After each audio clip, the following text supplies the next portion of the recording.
Continuando no capítulo 4 do modo da educação cristã, falando sobre os canais da educação cristã, falamos sobre o culto de doutrina, a escola de preparação de obreiros e agora a escola de formação de missionários. Uma necessidade, uma grande necessidade que a igreja precisa ter. Claro que no começo nós não tínhamos essa formação. Os discípulos, agora apóstolos, foram enviados. Jesus, no capítulo 28, verso 19 de Mateus, vai dizer: portanto, ide ensinar em todas as nações, batizando-os em nome do Pai, do Filho e do Espírito Santo. Ele manda ensinar todas as nações. Só que existem alguns impedimentos quando você sai do teu conforto, da tua nação, para uma outra nação. A verdade é essa. Então eu preciso ter esse cuidado. Hoje, graças a Deus, nós temos escolas para a formação de missionários, onde eles vão aprender a cultura dentro daquilo que o missionário sente de ir. Se vai para a Índia, vai aprender a cultura da Índia. Se vai para a China, qualquer país no mundo, eles vão aprender a cultura. Se o lugar for dialeto, eles vão aprender o dialeto, vão estudar o dialeto, a língua, para facilitar a pregação do evangelho. Claro que numa necessidade, Deus sempre vai colaborar, cooperar conosco, pois foi essa a palavra de Jesus. E eu estarei convosco cooperando, mandarei o Consolador, e ele vai cooperar convosco. Então, até bem pouco tempo, achava-se a escola dominical encarregada por todos os empreendimentos educacionais da igreja. Ou seja, essa parte até de missão, de aprender, falar de missão, conhecer missão e ser missionário, era a EBD que dava esse suporte. Mas a igreja foi crescendo, e algumas sociedades missionárias foram formadas no país. Devido às experiências precárias,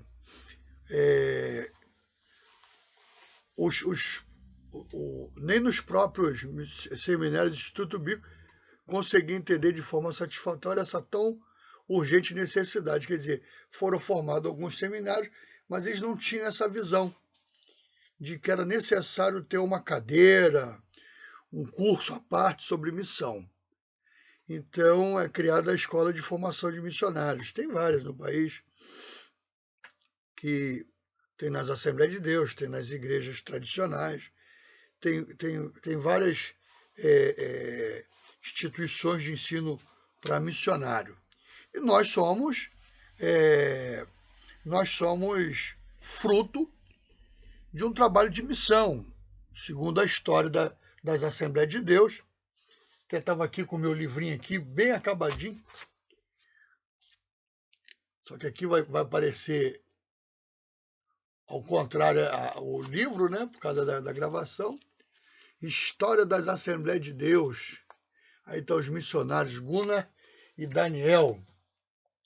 Então, eles chegam aqui no Brasil no dia 19 de novembro de 1910, oriundo dos Estados Unidos, por causa de uma visão, né?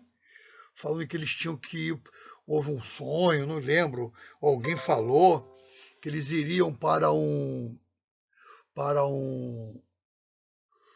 lugar chamado Belém, e quando vão para uma biblioteca e descobrem que Belém era uma cidadezinha lá do Pará. E eles chegam lá em 19 de novembro de 1910. Não conhecia a língua, não tinha conhecimento nenhum de irmãos, eles vão para uma igreja batista.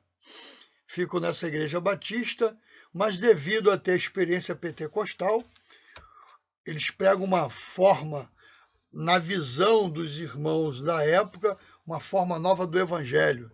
Isso trouxe um escândalo e eles são expulsos da igreja Eles, junto com mais 17 irmãos, e na casa da irmã Celina Albuquerque, eles criam, hoje nós vamos chamar de Igreja no Lar. Se nós formos olhar a história das Assembleias de Deus, o grande templo no Pará está justamente erguido lá onde começou o trabalho das Assembleias de Deus. E no dia 11 de janeiro de 1918, a nossa Assembleia de Deus é registrada como Missão de Fé Apostólica. Depois houve a mudança do nome e apareceu nos Estados Unidos a Assembleia de Deus, e como fazia parte do mesmo foco, do mesmo, como dizer assim, da mesma linha de igreja, aí passou a ser Assembleia de Deus. É um outro estudo isso, só para ficar bem claro. Então, nós somos oriundos de uma missão americana. Claro que os nossos missionários que chegaram aqui eram suecos, eram pastores suecos, mas eles vêm através dos Estados Unidos, depois de terem a experiência pentecostal. Então, cresce a igreja, vem para o Daniel Berg, fica no norte, e Gunnar vem para o Rio de Janeiro, para o sudeste. Aí, primeira igreja no sudeste, no Rio de Janeiro, é em São Cristóvão.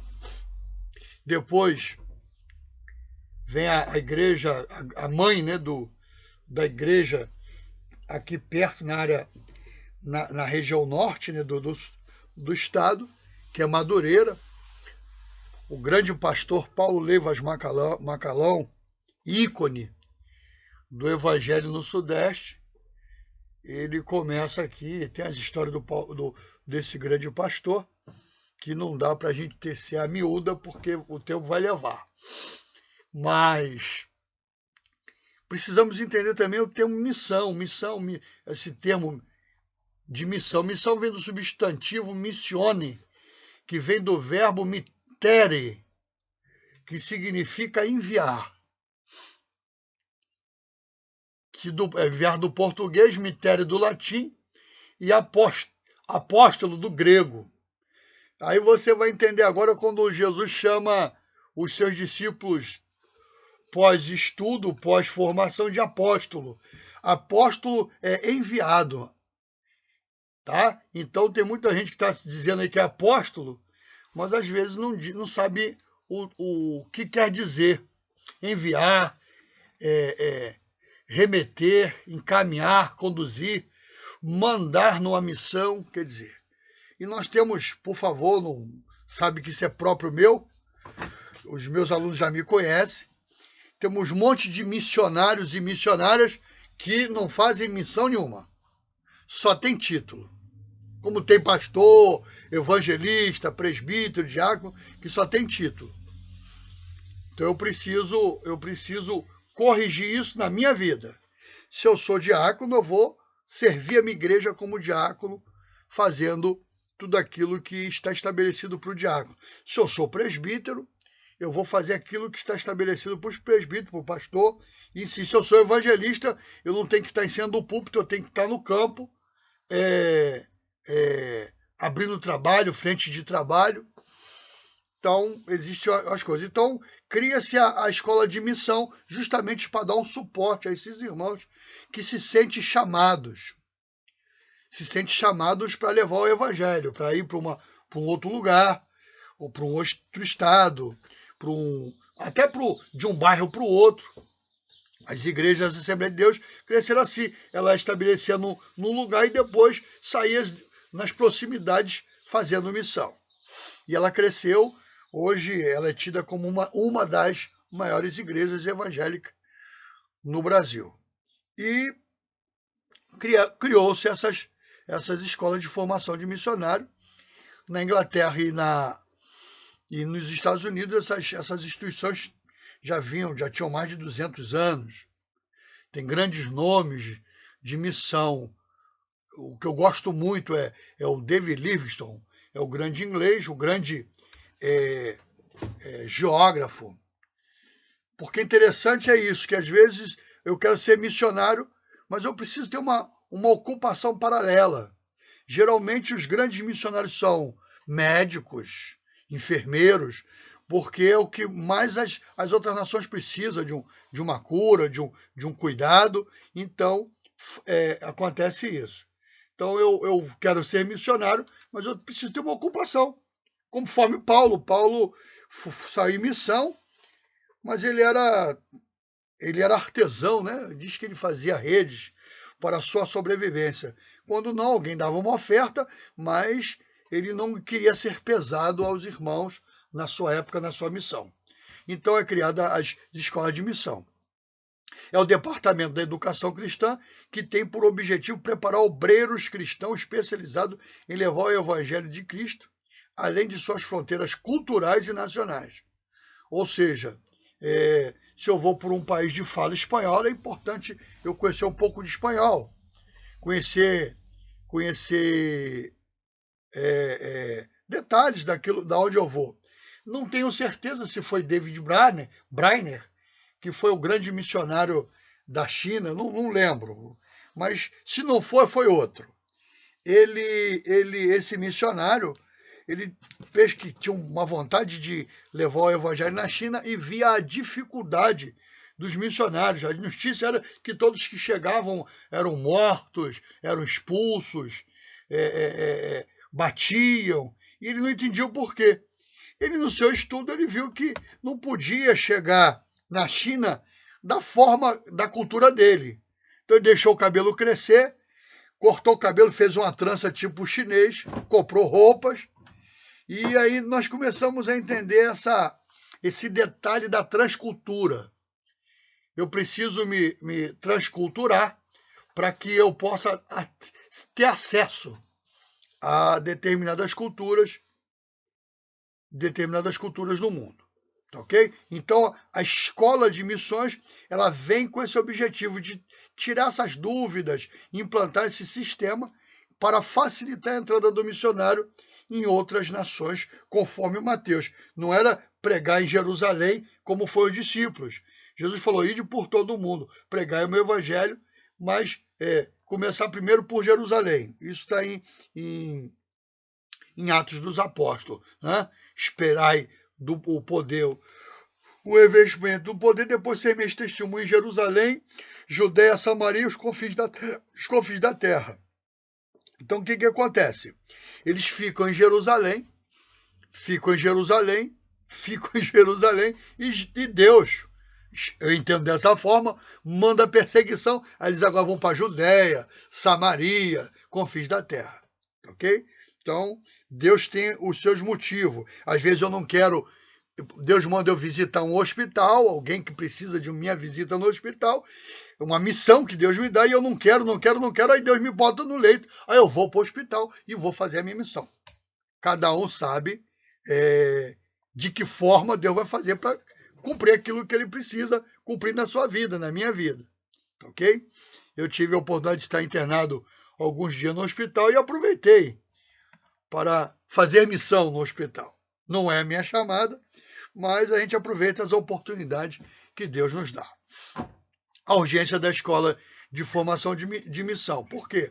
Tendo em vista a complexidade de cultura nacional e religiosa no mundo, faz-se misto fazer de cada missionário não apenas um ganhador de almas e fundador de igreja, mas um autêntico embaixador do reino de Deus. Eu gosto muito de um moço chamado Josué Irion. Eu conheci o trabalho dele na década de 80. Ele é conhecido como o pregador contra a Disneylândia e os Nintendos. Lá na década de 80, ele fala alguma coisa num dos seus trabalhos,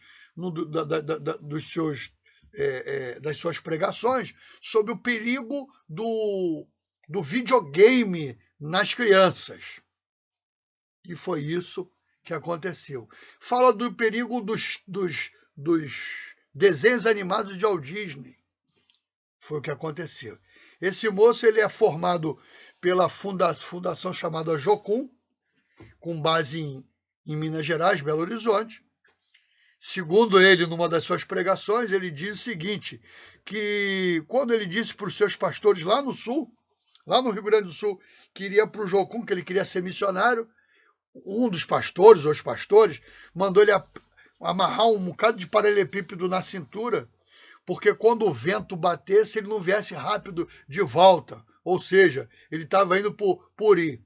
Ele foi, diz que uma das experiências que mais marcou na vida dele é que lá na escola Jocum, ele se escondia no mato, aí encontrou uma plantação de melancia. Isso ele conta numa das suas pregações. E ele pegou cabos de vassoura e ficava nas melancias e pregava para as melancias. Passou-se os anos e um dia ele está diante de uma grande multidão num dos países que ele estava fazendo uma cruzada e o Espírito Santo lembrou ele. O Espírito Santo lembra. Lembra, meu servo? Quando você estava lá pregando para as melancias, foste fiel a mim. E aí Deus estava mostrando a multidão que estava colocando para ele pregar. Assim que Deus faz. Quando nós somos fiel no pouco, ele nos coloca a sua fidelidade em nossa vida e nos dá muito. Então esse moço, conforme aqueles pastores na sua igreja disse que iria correr, ele fala nessa pregação que os pastores continuavam no Sul. Ele já tinha percorrido, na década de 80, 53 países. Chamada, eu preciso ter certeza da minha chamada. Qual é a minha chamada? É missão? Investe em missão. Deus falou para você ir para um outro país, investe em missão. Se a tua chamada é ensino, investe no conhecimento. Se a tua chamada é pastoreio, cuide das pessoas. Então, missão é isso. Urgência da Escola de Formação Missionária, aí nós já falamos, é a necessidade de ter homens e mulheres preparados para entrar em tribos indígenas, em lugares onde a cultura é diferente da nossa. Na Índia tem uma cultura, nos países muçulmanos tem outra cultura, e a gente precisa dessa preparação. Missão acima das missões. Ainda que venha o missionário dedicar-se a várias diferentes áreas, medicina, assistência social, educação e linguística, não pode ele esquecer-se de que, acima de tudo, é um porta-voz dos céus e, como tal, tem o dever de anunciar todos os evangelhos do nosso Senhor Jesus Cristo. Nenhuma obra social, assistencial ou educacional é completa sem a proclamação do evangelho. Isso é importante a gente entender isso.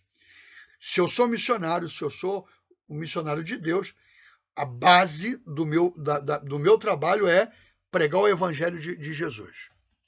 Não tem outro. Claro, como nós já falamos, tem muitas outras áreas que nós podemos entender. Só para vocês terem uma ideia, a pregação do evangelho, eu não sei se foi Equador, Peru ou Argentina. Eu acho que foi Argentina. Foi base para a alfabetização da Argentina. Eu acho que é Argentina. Você tem uma ideia. O próprio evangelho trazia o conhecimento literário, o conhecimento de escrita, tirava o povo da cegueira do conhecimento geral. Você tem uma ideia. O quanto é importante pregar o evangelho. Você chega no lugar, começa a pregar e você traz conhecimento àquele lugar. Como eu falei, um dos grandes missionários que sempre mexe comigo é o grande missionário inglês, David Wilkerson. Ih, rapaz. Eu vou lembrar daqui a pouco, vocês sabem que eu tenho esses lapsos. David Livingstone. O inglês, ele era cartógrafo e ele deixou para a história da geografia os mapas da África do Sul. Às vezes ele entrava dentro de uma mata para evangelizar e o pessoal pensava até que ele tinha morrido, voltava um ano depois, tempos depois, barbudo, cheio de papel, cheio de rolo. Aonde ele ia, devido ao conhecimento de cartografia que ele tinha, ele ia fazendo os mapas e isso ficou para a história. Ele foi tão importante para a África que na lápide dele, na Inglaterra, está escrito: aqui jaz o corpo de David Livingstone, porém o seu coração está enterrado na África. Foi tirado o coração dele e foi feito um sepulcro próprio para o seu coração. Compromisso com a ortodoxia bíblica. Por mais especializado que seja o missionário, não deve ele se esquecer, a Bíblia Sagrada é a sua maior especialidade. O compromisso do missionário com as Sagradas Escrituras é inegociável. Deve ele ser bíblico e ortodoxo. Essa palavra ortodoxia, ortodoxo quer dizer correto, firme, ter seriedade. Ou seja, quando eu saio do meu conforto, da minha nação, e vou para outra nação, a Bíblia é minha base. É disso que eu vou falar. É isso que eu preciso esclarecer para o meu ouvinte, para aquele que não conhece. Certo missionário, ao chegar na África, ele perguntou a um dos moradores se eles conheciam Jesus. E aquele moço que foi argumentado falou, olha, eu não conheço não. Isso no dialeto dele, na língua dele, eu não conheço não. Mas ali naquela casa, mais adiante, tem o prefeito, ele conhece todo mundo aqui. Pergunta a ele que ele vai te dizer se conhece Jesus, se ele é morador daqui. É assim que acontece. Eu tenho uma amiga que trabalha no Brasil, numa tribo, eu não sei se é no Mato Grosso ou se é no Amazonas, eu não guardo. Mas ela já trabalha lá mais de 20 anos, trabalhando lá. Então, há uma necessidade dessa escola de preparação de missionário, de formação de missionário. Por quê? Porque enviaremos pessoas prontas, capacitadas para um melhor aproveitamento dessa empreitada que Jesus mesmo nos mandou fazer. Ide por todo o mundo, pregar o evangelho a toda criatura. Então, precisamos dessa escola de formação de missionário que faz parte da educação cristã. Deus abençoe e continuamos num outro vídeo falando sobre a escola de educação musical.